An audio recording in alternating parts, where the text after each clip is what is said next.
Psalm 91. He who dwells in the secret place of the Most High shall abide under the shadow of the Almighty.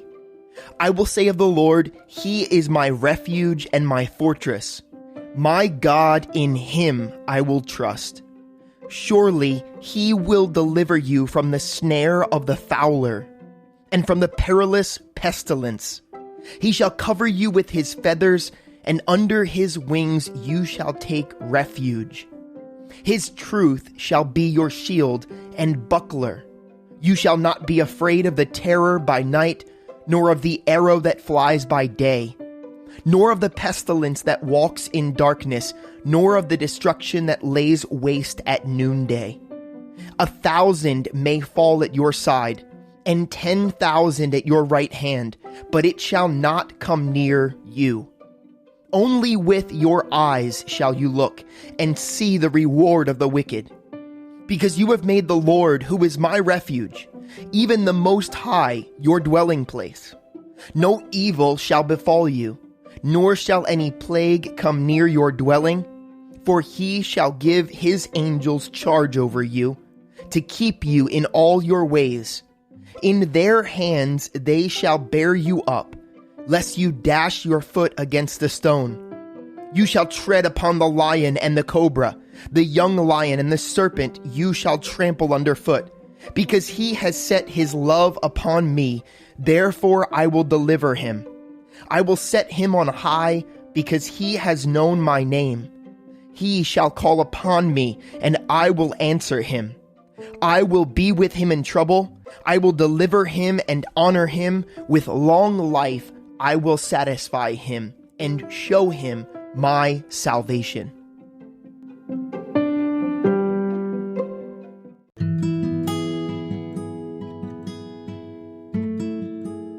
Second Samuel chapters 16 to 18. When David was a little past the top of the mountain, there was Ziba, the servant of Mephibosheth, who met him with a couple of saddled donkeys, and on them 200 loaves of bread, 100 clusters of raisins, 100 summer fruits, and a skin of wine. And the king said to Ziba, "What do you mean to do with these?" So Ziba said, "The donkeys are for the king's household to ride on, the bread and summer fruit for the young men to eat, and the wine for those who are faint in the wilderness to drink." Then the king said, "And where is your master's son?" And Ziba said to the king, "Indeed, he is staying in Jerusalem. For he said, 'Today the house of Israel will restore the kingdom of my father to me.'" So the king said to Ziba, "Here, all that belongs to Mephibosheth is yours." And Ziba said, "I humbly bow before you, that I may find favor in your sight, my lord, O king." Now when the king David came to Bahurim, there was a man from the family of the house of Saul, whose name was Shimei, the son of Gera, coming from there. He came out, cursing continually as he came, and he threw stones at David and at all the servants of King David. And all the people and all the mighty men were on his right hand and on his left. Also Shimei said thus when he cursed, come out, you bloodthirsty man, you rogue. The Lord has brought upon you all the blood of the house of Saul, in whose place you have reigned. And the Lord has delivered the kingdom into the hand of Absalom your son. So now you are caught in your own evil, because you are a bloodthirsty man. Then Abishai, the son of Zeruiah, said to the king, "Why should this dead dog curse my lord the king? Please let me go over and take off his head." But the king said, "What have I to do with you, you sons of Zeruiah?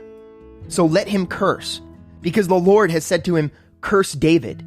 Who then shall say, 'Why have you done so?'" And David said to Abishai and all of his servants, "See how my son, who came from my own body, seeks my life? How much more now may this Benjamite? Let him alone, and let him curse, for so the Lord has ordered him. It may be that the Lord will look on my affliction, and that the Lord will repay me with good for his cursing this day." And as David and his men went along the road, Shimei went along the hillside opposite him and cursed as he went, threw stones at him, and kicked up dust. Now the king and all the people who were with him became weary, so they refreshed themselves there. Meanwhile, Absalom and all the people, the men of Israel, came to Jerusalem, and Ahithophel was with him. And so it was when Hushai, the Archite, David's friend, came to Absalom, that Hushai said to Absalom, "Long live the king! Long live the king!" So Absalom said to Hushai, "Is this your loyalty to your friend? Why did you not go with your friend?"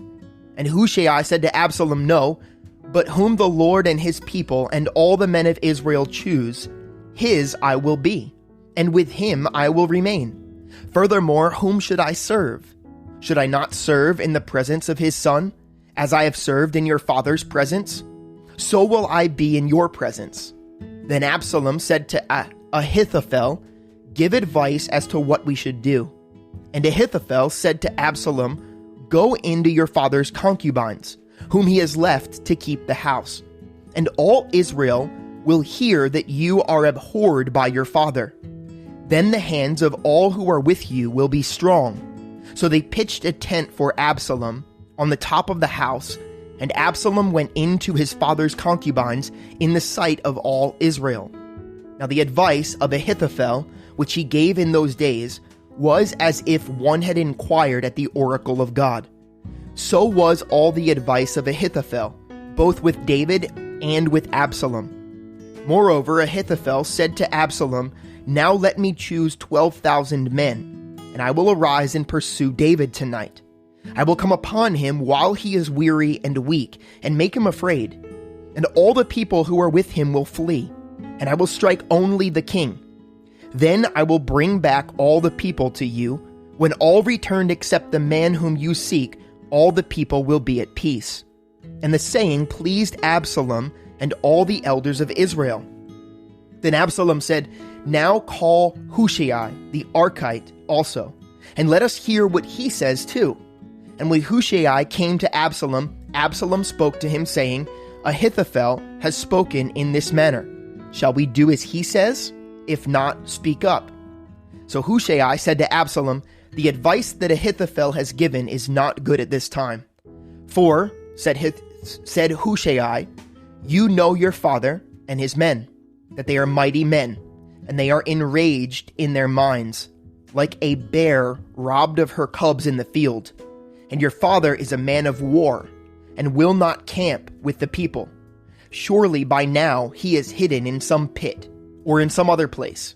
And it will be when some of them are overthrown at the first, that whoever hears it will say, 'There is a slaughter among the people who follow Absalom.'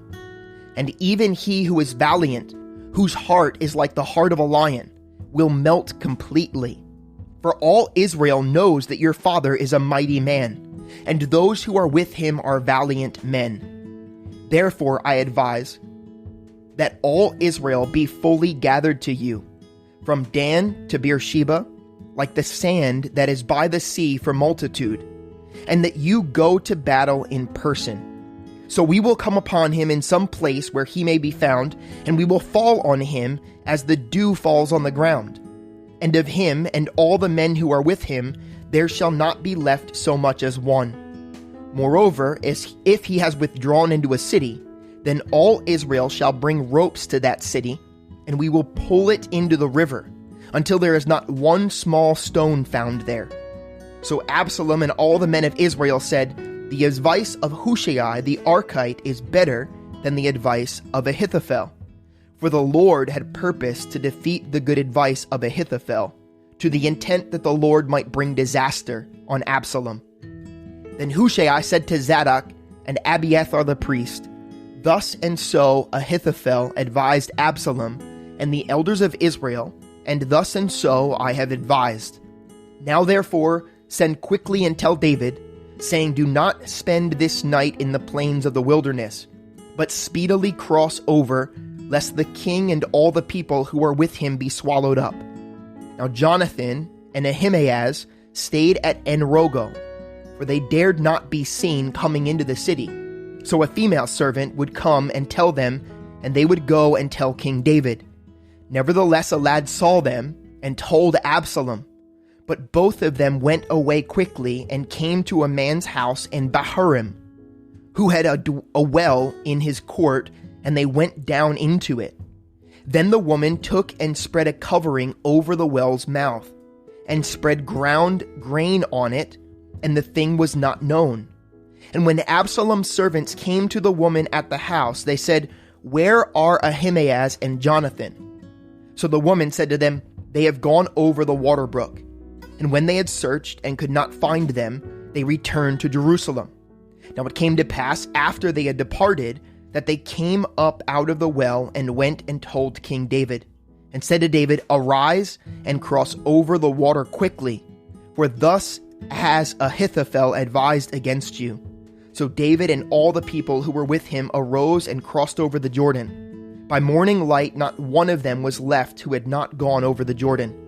Now when Ahithophel saw that his advice was not followed, he saddled a donkey, and arose and went home to his house, to his city. Then he put his household in order, and hanged himself, and died, and he was buried in his father's tomb. Then David went to Mahanaim, and Absalom crossed over the Jordan, he and all the men of Israel with him. And Absalom made Amasa captain of the army instead of Joab. This Amasa was the son of a man whose name was Jithra, an Israelite, who had gone in to Abigail, the daughter of Nahash, sister of Zeruiah, Joab's mother. So Israel and Absalom encamped in the land of Gilead. Now it happened when David had come to Mahanaim that Shobi, the son of Nahash, from Rabbah of the people of Ammon, Machir, the son of Amiel, from Lo-debar, and Barzillai, the Gileadite, from Rogelim, brought beds and basins, earthen vessels and wheat, barley and flour, parched grain and beans, lentils and parched seeds, honey and curds, sheep and cheese of the herd, for David and the people who were with him to eat. For they said, "The people are hungry and weary and thirsty in the wilderness." And David numbered the people who were with him, and set captains of thousands and captains of hundreds over them. Then David sent out 1/3 of the people under the hand of Joab, 1/3 under the hand of Abishai, the son of Zeruiah, Joab's brother, and 1/3 under the hand of Ittai, the Gittite. And the king said to the people, "I also will surely go out with you myself." But the people answered, "You shall not go out. For if we flee, they will not care about us. Nor if half of us die, they will care about us. But you are worth 10,000 of us now, for you are now more help to us in the city." Then the king said to them, "Whatever seems best to you, I will do." For the king stood beside the gate, and all the people went out by hundreds and by thousands. Now the king had commanded Joab, Abishai, and Ittai, saying, "Deal gently for my sake with the young man Absalom." And all the people heard when the king gave the captains orders concerning Absalom. So the people went out into the field of battle against Israel, and the battle was in the woods of Ephraim. The people of Israel were overthrown there before the servants of David, and a great slaughter of 20,000 took place there that day. For the battle there was scattered over the face of the whole countryside, and the woods devoured more people that day than the sword devoured. Then Absalom met the servants of David. Absalom rode on a mule. The mule went under the thick boughs of a great terebinth tree, and his head caught in the terebinth. So he was left hanging between heaven and earth, and the mule which was under him went on. Now a certain man saw it, and told Joab, and said, "I just saw Absalom hanging in a terebinth tree." So Joab said to the man who told him, "You just saw him? And why did you not strike him there to the ground? I would have given you 10 shekels of silver and a belt."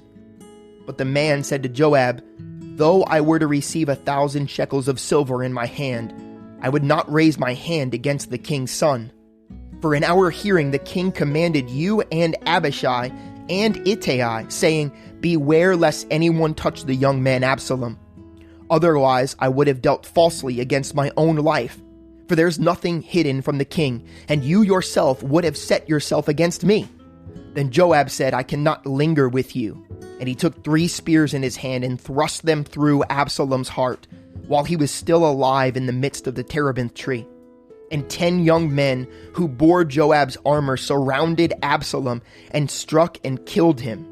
So Joab blew the trumpet, and the people returned from pursuing Israel.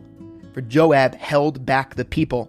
And they took Absalom and cast him into a large pit in the woods, and laid a very large heap of stones over him. Then all Israel fled, every one to his tent. Now Absalom in his lifetime had taken and set up a pillar for himself, which is in the king's valley. For he said, I have no son to keep my name in remembrance. He called the pillar after his own name, and to this day it is called Absalom's monument. Then Ahimaaz, the son of Zadok, said, Let me run now and take the news to the king, how the Lord has avenged him of his enemies. And Joab said to him, You shall not take the news this day, for you shall take the news another day. But today you shall take no news, because the king's son is dead. Then Joab said to the Cushite, Go, tell the king what you have seen. So the Cushite bowed himself to Joab and ran. And Ahimaaz, the son of Zadok, said again to Joab, But whatever happens, please let me also run after the Cushite. So Joab said, Why will you run, my son, since you have no news ready? But whatever happens, he said, Let me run. So he said to him, Run. Then Ahimaaz ran by the way of the plain and outran the Cushite. Now David was sitting between the 2 gates, and the watchman went up to the roof over the gate, to the wall, lifted his eyes and looked, and there was a man running alone. Then the watchman cried out and told the king, and the king said, If he is alone, there is news in his mouth. And he came rapidly and drew near. Then the watchman saw another man running, and the watchman called to the gatekeeper and said, There is another man running alone. And the king said, He also brings news. So the watchman said, I think the running of the first is like the running of Ahimaaz, the son of Zadok. And the king said, He is a good man, and comes with good news. So Ahimaaz called out and said to the king, All is well. Then he bowed down with his face to the earth before the king and said, Blessed be the Lord your God, who has delivered up the men who raised their hand against my lord the king.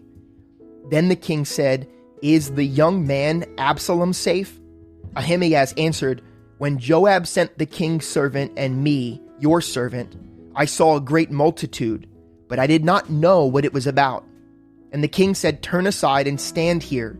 So he turned aside and stood still.